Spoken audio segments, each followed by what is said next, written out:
में हम जंगल के बीचों बीच एक रहस्यमयी घर को देखते हैं जहां लेक नाम का लड़का सोया हुआ था। लेक अपने डैड के साथ अकेला इस घर में रहता है। लेक की मॉम आज से कुछ साल पहले जंगल में शिकार करने गई थी, लेकिन आज तक वो कभी वापस नहीं आई। इसीलिए लेक के डैड ही उसका ध्यान रखते हैं। इस जंगल के बारे में ये बात बताई जाती है कि यहाँ एक अजीब सा क्रीचर रहता है जो इंसानों को देखते ही उन पर हमला करके उन्हें मार देता है। लेकिन हैरानी की बात यह है कि लेक के डैड ने आज तक उस क्रीचर को नहीं देखा। लेक को अपने डैड के साथ इस जंगल में रहते हुए काफी साल गुजर चुके थे, लेकिन आज भी लेक जंगल की खूबसूरती को बहुत पसंद करता है। लेकिन इस खूबसूरत जंगल के पीछे कितना बड़ा खतरा है, लेक इस बात से बिल्कुल अनजान था। लेक के डैड उसे जंगल में सरवाइव करना भी सिखा रहे थे ताकि जरूरत के वक्त वो खुद को बचा सके। आज ये लोग जंगल में शिकार के लिए जाते हैं, तब लेक को वहाँ कुछ मशरूम्स नजर आते हैं। लेक उन्हें उतारने वाला था कि तभी उसके डैड उसे ऐसा करने से मना करते हैं। वो बताते हैं कि ये जंगल दिखने में भले खूबसूरत है, लेकिन यहाँ सरवाइव करना बहुत मुश्किल है। कदम कदम के फासले पर मौत लिखी है, इसीलिए पूछे बिना किसी भी चीज को हाथ मत लगाना। यहाँ हमें पता चलता है कि लेक के डैड थोड़े से सख्त हैं, लेकिन वो हमेशा उसके लिए परेशान रहते हैं। आगे जाने पर इनको एक हिरन दिखाई देता है। लेक के डैड उसे बिल्कुल चुप रहने को कहते हैं। अब डैड हिरन को शूट करने वाले थे, लेकिन तभी हिरन वहाँ से भाग जाता है। जब डैड लेक की तरफ देखते हैं तब लेक वहाँ नहीं था। वो लेक के लिए बहुत परेशान हो जाते हैं। इधर लेक उसी हिरन का शिकार करने के लिए दूसरी साइड पर गया हुआ था, क्योंकि लेक को लग रहा था कि वो इस एंगल से हिरन का शिकार कर सकता है। जैसे ही लेक अपनी गन उठाता है, उसे सामने वही अजीब सा क्रीचर नजर आता है। क्रीचर लेक को देखकर काफी डरावनी आवाजें निकाल रहा था।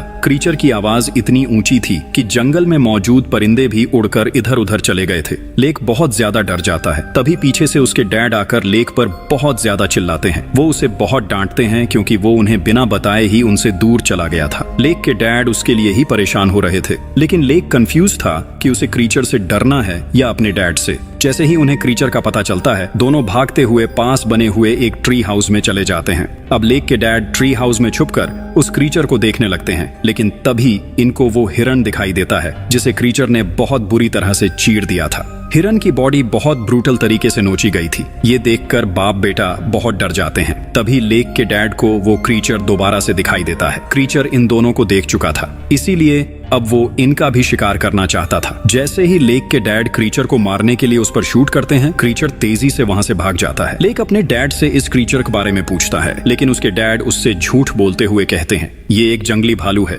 इसलिए हमें उसे डरने की कोई जरूरत नहीं। लेक अपने रूम में था, तभी उसके डैड फोन पर बात कर रहे थे। वो क्रीचर के बारे में बता रहे थे। डैड बताते हैं कि वो क्रीचर अभी भी जिंदा है। आज वो मेरे सामने आया। मैंने उसे मारने की बहुत कोशिश की, लेकिन वो पहले से ज्यादा खतरनाक और तेज हो चुका है।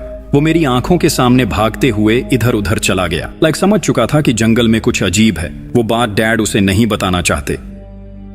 सीन कट होता है। हमें 30 साल बाद का सीन दिखता है। लेक अब बड़ा हो चुका था। उसकी भी एक फैमिली थी। वो अपनी वाइफ और बेटी के साथ जिंदगी गुजार रहा था। लेक और उसकी फैमिली सैन फ्रांसिस्को रहते हैं। लेक अपनी बेटी से बहुत प्यार करता है। वो हमेशा उसके साथ प्यार से पेश आता है। वो नहीं चाहता कि उसकी बेटी वैसा बचपन गुजारे। लेक आज तक अपनी बेटी से नाराज नहीं हुआ, लेकिन आज उसकी बेटी थोड़ी सी शरारत करती है, जिस ओर अचानक लेक को बहुत गुस्सा आ जाता है। वो उसे पहली बार बहुत ज्यादा डांटता है, लेकिन तभी उसे रियलाइज होता है कि उसे ऐसा नहीं करना चाहिए था। वो भी अपने डैड की तरह ही अपनी बेटी से बिहेव कर रहा है। तब लेक अपनी बेटी से सॉरी करता है और कहता है कि आगे मैं ऐसा कभी नहीं करूंगा। तब लेक की बेटी उसके माथे हाथ पर रखकर बताती है, डैड, मैं जानती हूँ आप इस टाइम ये सोच रहे हो कि आप अपनी बेटी से बहुत प्यार करते हो और आप कभी भी उसका बुरा नहीं चाहोगे। तब लेक भी खुशी से अपनी बेटी की बात मानते हुए कहता है, हाँ, मैं तुमसे बहुत प्यार करता हूँ और मैं कभी भी तुम्हारा बुरा नहीं सोच सकता। घर जाकर हमें पता चलता है कि लेक और उसकी वाइफ के बीच कुछ दूरियां हैं।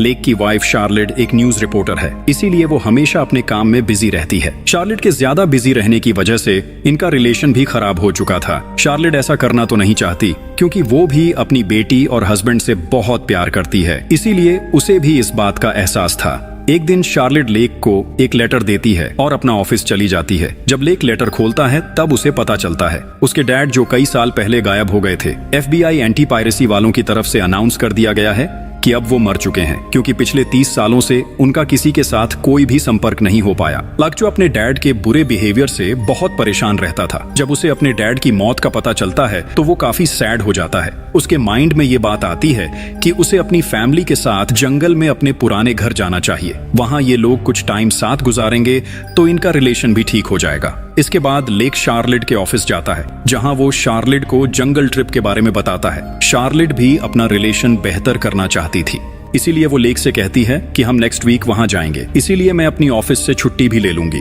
ताकि हम वहां अच्छा टाइम गुजारें और हमारी फैमिली में पहले जैसी खुशियां वापस आ जाएं। दोनों नेक्स्ट वीक के लिए अग्री हो जाते हैं। यहाँ शार्लेट लेक से कहती है, मुझे पता है मैं कभी भी अच्छी वाइफ और माँ नहीं बन सकती, क्योंकि जैसा फैमिली के साथ मिलजुल कर रहना चाहिए, अपने काम की वजह से मैं वैसा नहीं कर पाती। लेकिन लेक शार्लेट को समझाता है और कहता है, मुझे उम्मीद है हम जंगल में जाकर अच्छा टाइम स्पेंड करेंगे।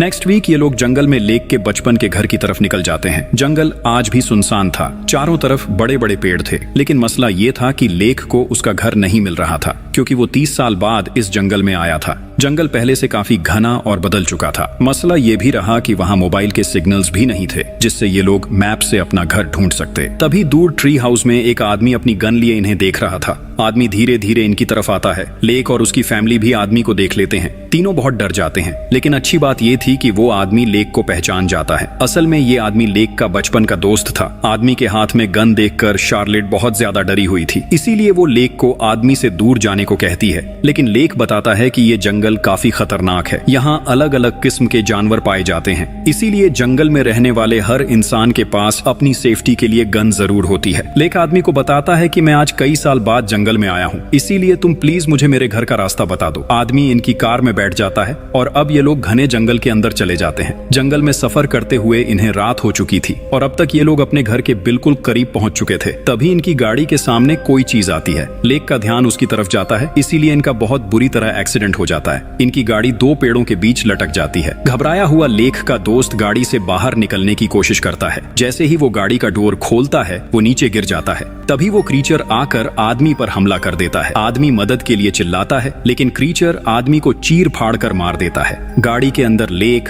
शार्लेट और उनकी बेटी बहुत ज्यादा डर जाते हैं। थोड़ी देर बाद जब इन्हें लगता है कि बाहर बिल्कुल खामोशी है, ये लोग गाड़ी से बाहर आने की कोशिश करते हैं, लेकिन तभी क्रीचर लेक की बाजू पर हमला करता है। किसी तरह ये लोग गाड़ी से बाहर आकर जंगल में भाग जाते हैं। तभी इनके सामने एक घर आता है। ये घर वही था जहाँ लेक ने अपना पूरा बचपन गुजारा था। तीनों जल्दी से घर के अंदर चले जाते हैं, क्योंकि क्रीचर इनका पीछा कर रहा था। घर के अंदर जाते हुए क्रीचर इन्हें देख लेता है, यानी उसे पता चल चुका है कि इस घर में कुछ लोग आ चुके हैं। अंदर बहुत ज्यादा अंधेरा था, इसीलिए लेक वहां से एक लाइट ढूंढता है और फिर घर का जनरेटर ऑन करता है। घर की लाइट्स ऑन हो जाती हैं। अब तक बाहर से आवाजें आना भी बंद हो चुकी थीं। जब लेक विंडो से बाहर देखता है तो पता चलता है कि क्रीचर वहां से जा चुका है। शार्लेट अपनी बेटी को सुलाती है और लेक के पास आकर बताती है, समझ नहीं आ रही ये क्या चीज है। लेक को भी बिल्कुल समझ नहीं आ रही थी कि ये आखिर क्या चीज है, क्योंकि क्रीचर ना पूरी तरह इंसान लग रहा था और ना ही कोई जानवर। शार्लेट कहती है, हम अकेले इस क्रीचर का मुकाबला नहीं कर सकते और ना ही अब हम इस घर से बाहर जा सकते हैं। कुछ भी करके हमें बाहर से मदद मंगवानी चाहिए। तब लेक अपने डैड का रेडियो ऑन करता है। रेडियो से वह मदद के लिए किसी से कांटेक्ट करने की बहुत कोशिश करता है, लेकिन किसी के साथ भी उसका कांटेक्ट नहीं हो पाता। अब दोनों बहुत ज्यादा परेशान थे। उन्हें बिल्कुल समझ नहीं आ रहा था कि उन्हें क्या करना चाहिए। अब वे इस घर में बिल्कुल कैद हो चुके थे। तभी लेक को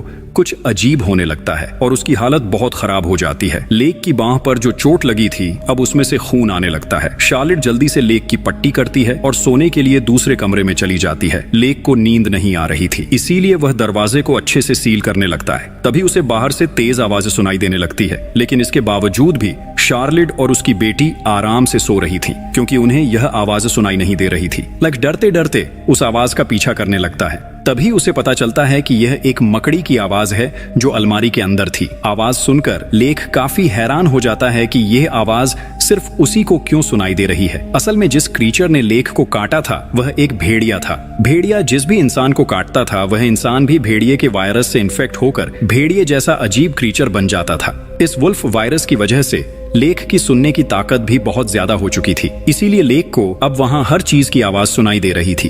तभी उसे पता चलता है कि बाहर वही भेड़िया आ चुका है जिसने उस पर हमला किया था। लेक धीरे धीरे दरवाजे के पास जाता है, लेकिन तभी वुल्फ क्रीचर नीचे से दरवाजा तोड़कर लेक का पांव पकड़ लेता है और उसे बाहर खींचने की कोशिश करने लगता है। लेक बहुत ज्यादा चिल्लाता है। शार्लेट भी डर जाती है। तभी वह पास पड़ी हुई एक कुल्हाड़ी उठाती है और वुल्फ को मार मार कर अपने पति से दूर कर देती है। अब तक लेक में भी वुल्फ वायरस बहुत हद तक फैल चुका था। उसका शरीर बदल रहा था, दांत गिर रहे थे और उसे आवाजें और भी ज्यादा सुनाई देने लगी थीं। लेक की अपनी आवाज अब खत्म हो चुकी थी और धीरे धीरे वह वुल्फ की आवाज में गुर्राने लगता है। लेक शार्लेट से कुछ कहने की कोशिश करता है, लेकिन उसकी अजीब सी आवाज में शार्लेट को कुछ भी समझ नहीं आता। इसलिए वह एक पेन और पेपर लेक को देती है ताकि वह लिखकर बताए कि उसे क्या हो रहा है। तब लेक पेपर पर डाइंग लिखकर शार्लेट को बताता है। डाइंग यानी लेक मर रहा है। शार्लेट लेक को हौसला देती है।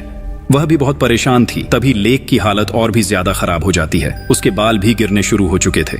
इसी बीच उनकी बेटी भी वहां आ जाती है। शार्लेट जल्दी से बेटी को दूसरे रूम में ले जाती है। वह बताती है, तुम्हारे डैड की तबीयत कुछ खाने से खराब हो गई है। परेशानी की कोई जरूरत नहीं, हम सुबह होते ही तुम्हारे डैड को हॉस्पिटल ले जाएंगे, इसलिए तुम सो जाओ। तभी लेक के जख्म वाली जगह से खून निकलने लगता है। शार्लेट वहां से पट्टी हटाती है। तब देखकर वह बहुत ज्यादा परेशान हो जाती है क्योंकि लेक का जख्म बुरी तरह जल चुका था। लेक को वहां बहुत ज्यादा दर्द हो रहा था, इतना दर्द कि वह अपनी बांह रगड़ने लगता है। यहाँ तक कि वह अपने मुंह से बांह को खाने की कोशिश करता है। शार्लेट बहुत ज्यादा घबरा जाती है। उसे बिल्कुल भी समझ नहीं आ रहा था कि अब उसे क्या करना चाहिए। उसे समझ आ चुका था कि उनके पास सुबह तक का समय नहीं है। शार्लेट को बाहर लेक के डैड की कार नजर आती है। शार्लेट अब अपनी फैमिली के लिए अपनी जान दांव पर लगाने वाली थी। वह जल्दी से अपनी बेटी और पति को कार के पास लेकर जाती है, लेकिन तभी वह वुल्फ क्रिएचर भी वहां आ जाता है। क्रिएचर अब इन पर हमला करने लगता है। लेक अभी पूरी तरह वुल्फ में नहीं बदला था, इसीलिए वह शार्लेट को घर की तरफ इशारा करता है कि बेटी को लेकर घर के अंदर चली जाओ। इसके बाद लेक वुल्फ क्रिएचर के साथ लड़ता लड़ता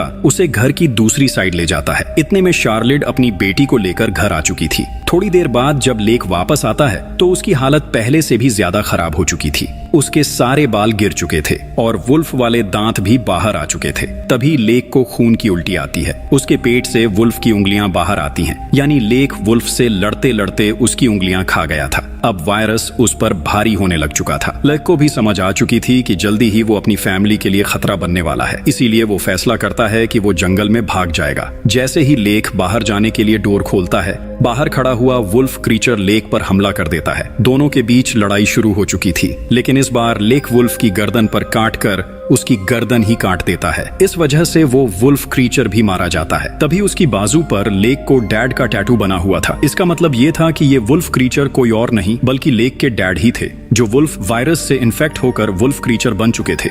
वायरस अब लेक में भी आ चुका था, इसीलिए वो अपनी फैमिली को बचाने के लिए घर से बाहर निकल जाता है। तभी उसका पांव स्लिप होता है और वो नीचे गिर जाता है। अब तक लेक के हाथ पर वुल्फ के नेल्स भी आ चुके थे और उसकी बॉडी पर वुल्फ के हेयर्स भी आ चुके थे, यानी अब तक लेक पूरी तरह वुल्फ क्रीचर में बदल चुका था। इसीलिए वो अपनी फैमिली पर ही हमला करने के लिए वापस आने लगता है, लेकिन अभी भी वो वायरस को अपने ऊपर हैवी होने से रोक रहा था। शार्लेट और उसकी बेटी लेक के बिल्कुल सामने थी, लेकिन फिर भी वो खुद को कंट्रोल रखते हुए उन दोनों पर हमला नहीं करता। शार्लेट अपनी बेटी को लेकर वहां से भाग जाती है। लेक उनका पीछा करता है, लेकिन उसका पांव एक ट्रैप में फंस जाता है। ये ट्रैप लेक के डैड ने जंगली जानवरों को पकड़ने के लिए बनाया था। लेक अपना पांव ट्रैप से आजाद करवाने के लिए अपने मुंह से अपनी टांग काटने लगता है। इसके बाद वो रेंगते रेंगते उन दोनों की तरफ जाने लगता है। इधर शार्लेट और उसकी बेटी उसी जगह आ चुकी थी जहां इनका एक्सीडेंट हुआ था। वहां लेक के दोस्त की बॉडी पड़ी हुई थी, वहां उसकी गन भी थी। शार्लेट जल्दी से गन उठाकर अपनी बेटी के साथ पास में बने हुए ट्री हाउस में चली जाती है। इतने में सुबह भी हो जाती है।